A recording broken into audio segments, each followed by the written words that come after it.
Se protéger les mains à l'entraînement ou ne pas se protéger les mains à l'entraînement? Eh bien, je vais t'apporter ma vision et ma réponse dans la vidéo d'aujourd'hui. Avant ça, ce que je t'invite à faire, c'est recevoir la version digitale de mon livre best-seller « Défendez-vous ». Je t'offre le livre plus plusieurs vidéos bonus d'accompagnement pour comprendre les basiques du Krav Maga, la technique, la tactique, le physique et le mental. Si tu as envie de recevoir tout ça dans ta boîte mail, tu trouveras le lien sous la vidéo. Alors, la protection des mains pendant l'entraînement de Krav Maga. C'est une question qu'on me pose souvent. Ah tiens, tu mets des gants ouverts, ah tiens, tu mets des gants de boxe, mais non, nous on est dans la rue, on travaille dans la rue, donc il faut être point nu, etc. Mais alors, qu'est-ce qu'il faut faire? Eh bien, si tu regardes cette vidéo et que tu pratiques le Krav Maga, je vais t'apporter ma vision et bien sûr, j'attends tes réponses dans les commentaires sous la vidéo. Alors, la première chose qu'il faut comprendre, c'est comprendre la différence entre l'entraînement et la rue. D'accord? Et le but de l'entraînement, c'est de se préparer. Le but de l'entraînement, c'est de s'améliorer. Le but de l'entraînement, c'est de pouvoir être apte à faire face à une agression de rue. Mais le but de l'entraînement n'est pas de reproduire la rue, de se blesser et si tu sors de l'entraînement et que tu te fais agresser, eh ben tu es blessé et tu ne peux plus travailler. Donc, il va falloir faire une espèce de balance et d'équilibre entre quelque chose qui ressemble à l'entraînement et quelque chose qui est proche de la réalité. Je ne sais pas si c'est très clair, mais je vais te donner des exemples. Le premier exemple, c'est qu'il faut comprendre qu'est-ce qu'on a comme matériel. Et c'est très très simple. En gros, il y a les poings nus. Okay, donc, tu vas frapper avec le poing nu. Deuxième outil, c'est les gants ouverts. Donc, les gants ouverts, ils te permettent de saisir, mais de frapper en étant un peu protégé.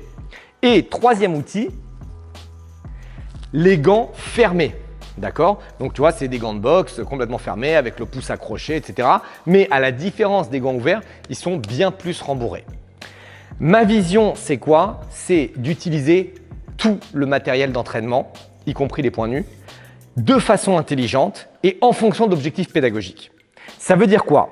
Ça veut dire que, comme ce que je t'ai dit au début de la vidéo, le but c'est d'être capable de réagir dans la rue. D'accord? Donc si jamais on met un mur en béton et qu'on dit allez face au mur, vous frappez avec les poings nus le plus fort possible parce que c'est comme ça qu'il faut faire construire les mains, c'est comme ça que vous allez avoir des cales, c'est comme ça que vous allez être dur. Le problème c'est que tu vas travailler un peu, tu vas avoir les mains toutes défoncées et si jamais tu te fais agresser en rue, tu ne pourras rien faire. Donc, on va travailler un peu sur le sac point nu. Okay, et ça va permettre de comprendre comment est-ce qu'on ferme un poing.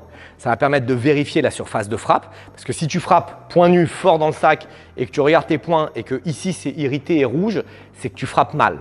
D'accord? Je te rappelle sur un coup de poing par exemple, il faut que ce soit ces deux parties-là qui soient sollicitées le plus. Une fois que tu as travaillé point nu, tu vas pouvoir mettre un peu de protection. Et là, tu vas pouvoir aller un peu plus fort dans le sac, mais quand même, il n'y a pas beaucoup. Et surtout, ce qui est intéressant, c'est que tu vas pouvoir saisir. Ça veut dire que sur certains mouvements, par exemple, quand je travaille avec un partenaire sur patte d'ours, lui, il tient les pattes d'ours, moi, je peux saisir une patte d'ours et frapper avec l'autre main.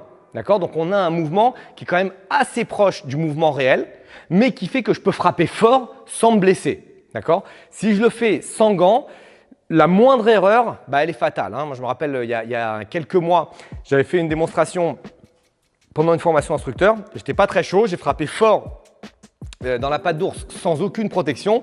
Eh bien, je l'ai senti au niveau osseux pendant quelques semaines derrière ça. Et c'est dommage parce que c'est mon métier, c'est dommage parce que c'est bête de se blesser.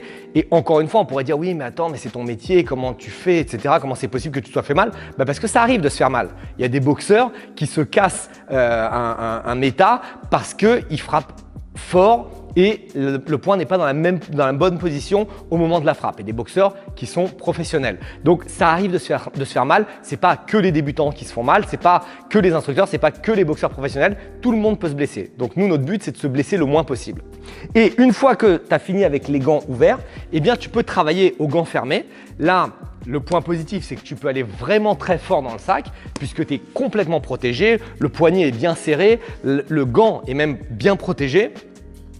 Le point négatif, c'est que c'est des gants de boxe. C'est-à-dire que très vite, tu vas commencer à te protéger le visage comme ça. Hein, on ne pourra pas retrouver la garde de Krav Maga basique puisqu'on ne peut pas ouvrir les mains puisque c'est des gros morceaux. On ne pourra pas saisir. Bon, il y aura des choses un peu problématiques. Donc, tu vois que peu importe le matériel, que ce soit point nu, que ce soit gants ouverts ou que ce soit les gants de boxe, il y a des avantages et il y a des inconvénients. Et ma méthodologie, ma pédagogie, c'est d'utiliser tous les outils qui sont à notre disposition et de pas dire non, le combat c'est que avec les gros gants, non, le combat c'est que avec point nu parce que dans la rue on est point nu, mais de toujours profiter et maximiser les outils pédagogiques.